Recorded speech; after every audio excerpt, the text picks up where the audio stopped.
Olá pessoal, hoje eu vou falar sobre os xistes e a sua relação com o inconsciente. Essa conversa começa com uma queixa do Fries, né? Ele se queixara que os sonhos estavam cheios, repletos de xistes, né? De gracejos, de coisas cômicas. E, e ele fala muito disso quando ele lê, por exemplo, essa obra do Freud, A Interpretação dos Sonhos, já no outono de 1899. Esse episódio foi realmente narrado em uma nota de rodapé da primeira edição do próprio livro A Interpretação dos Sonhos de 1900, mas, sem dúvida, foi um marco, foi um momento importante, foi um fator precipitante, e ele fez com que realmente o Freud se dedicasse, devotasse muita atenção no assunto, mas há indícios claros de que provavelmente não foi esse pedido do Flies ou esses comentários do seu amigo Flies que, por exemplo, levou ao estudo dos xistes. Existe uma ampla evidência de que ele já tinha o assunto em mente já muito tempo antes,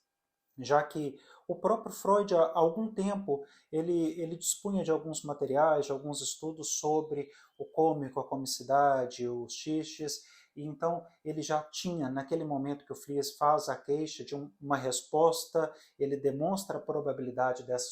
suposição do próprio Fries, ele confirma o quanto existe essa conexão do cômico com a própria interpretação dos sonhos, né, quanto a interpretação dos sonhos ela é carregada desses elementos caricatos, divertidos, estranhos, e era inevitável realmente que pouco tempo depois o Freud iniciasse uma investigação sobre esse assunto, além dos sonhos, e que ele realmente ficasse muito surpreendido como ocorriam dentro dos próprios sonhos, nas suas associações, estruturas semelhantes aos xistes. Então a interpretação dos sonhos ela está repleta de exemplos, cheia de exemplos dessa espécie. Então, esse livro traz uma conexão muito profunda com o livro A Interpretação dos Sonhos, mas na carta de 12 de junho de 1897,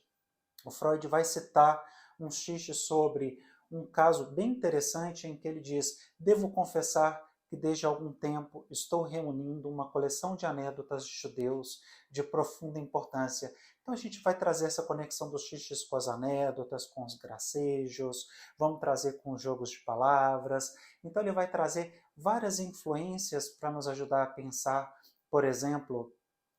como que surge o xiste, quais são os seus caminhos psicológicos, como que pela suspensão do estético ou pela atribuição do cômico, né, dessa comicidade às imagens, ele vai, de alguma forma, ganhando espaço para produzir outras formas de comunicação, inclusive aquelas que são censuradas pelo nosso ego, que são produtos do nosso inconsciente. Então, é um estudo muito interessante, porque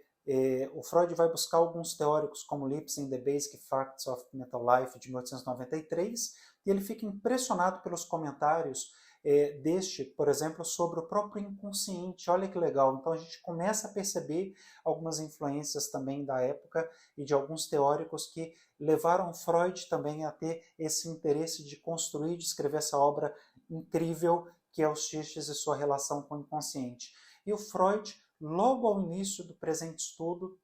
ele se viu muito encorajado de continuar esse trabalho, esse estudo sobre os xistes, de entender o que são esses produtos do inconsciente que aparecem através das brincadeiras, das piadas, quantas coisas nós conseguimos dizer brincando, ou quantas coisas são ditas em forma de brincadeira, quantas coisas nós dizemos em forma de um gracejo, de um trocadilho de palavras. Então, o Freud traz uma conexão muito profunda para nos ajudar a perceber os xistes como outro produto, uma outra forma de perceber esses produtos inconscientes, aquilo que talvez conscientemente e com todas as barreiras, as censuras que o nosso ego e superego impõem, eu não conseguiria dizer se não fosse através de uma brincadeira, se não fosse através de uma piada, de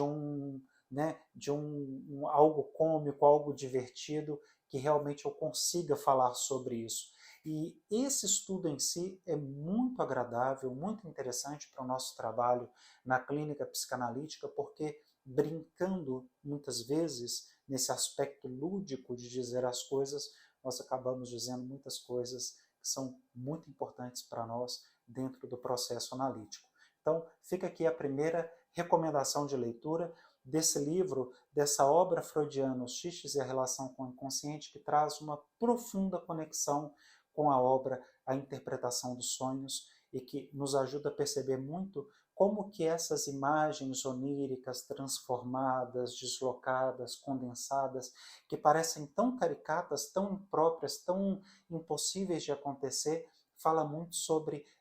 esse aspecto do xiste, do cômico, do caricato e desses gracejos que, de alguma forma, são tão responsáveis pela suspensão das censuras e pela manifestação do inconsciente como os próprios sonhos. É isso.